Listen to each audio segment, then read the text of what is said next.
You might think of yourself as the strong one. You are the person your friends call when their life is falling apart. You are the coworker who steps in when the project is on fire and everyone else is panicking. When the stakes are high, when the emergency is real, your heart rate actually seems to slow down. You become terrifyingly calm. You handle the crisis, you make the decisions, and you pull everyone through to the other side. But then 2 days later, you drop a coffee mug in your kitchen, or the Wi-Fi cuts out during a simple Zoom call, or you get a vague text that just says, "We need to talk." And suddenly you feel like you are completely falling apart.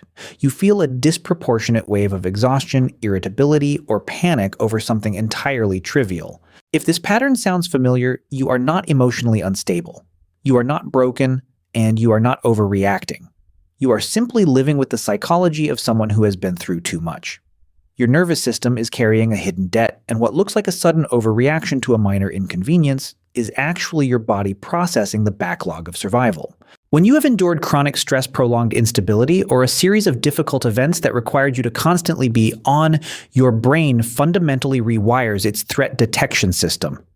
Society often praises this rewiring. We call it resilience. We call it grit. We admire the people who can endure anything without complaining.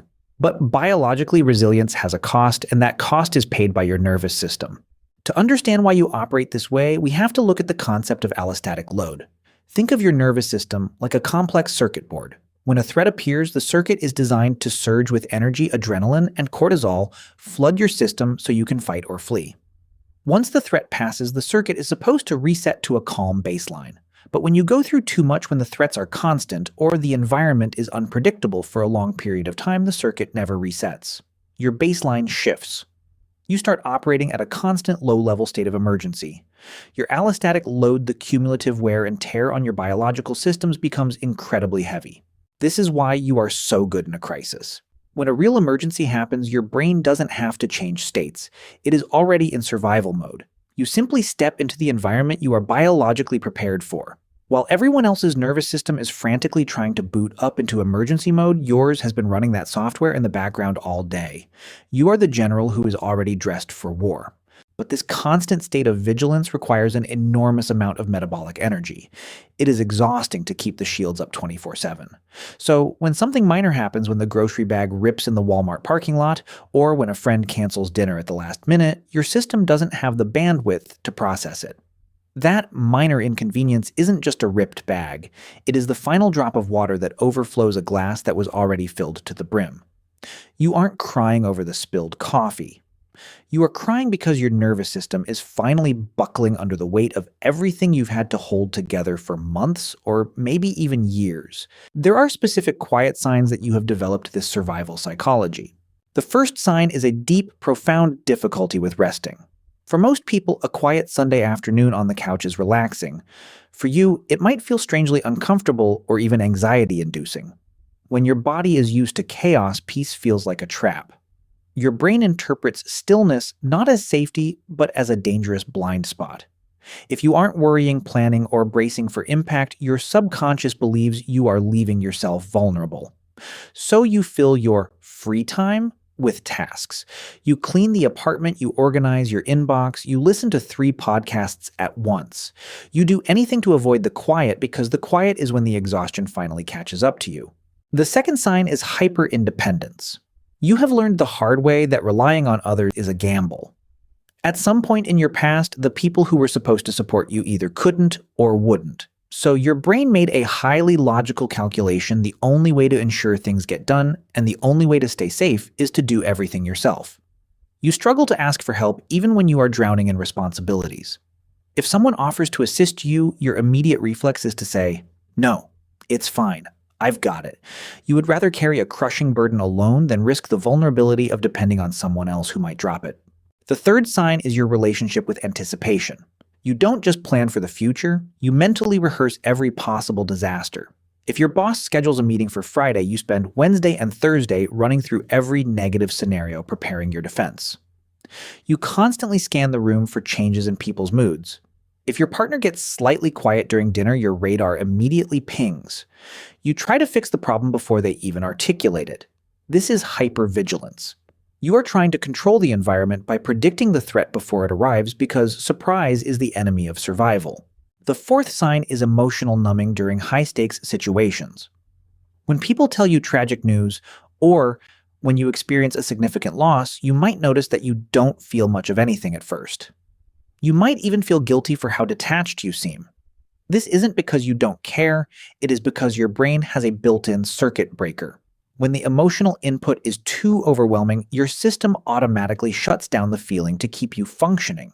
You compartmentalize the grief, the anger, or the fear, locking it away in a vault so you can keep moving forward.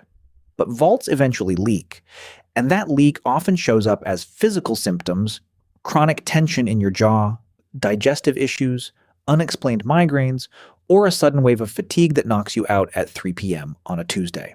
If you recognize yourself in these signs, you need to understand something fundamental. Your brain did exactly what it was supposed to do. It protected you.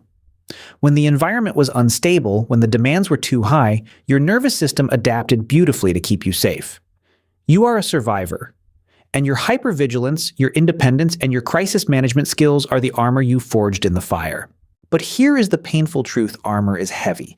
It protects you in battle, but if you never take it off, it prevents you from feeling the warmth of the sun, the gentle touch of a friend, and the lightness of peace. You are carrying the weight of a war that has already ended.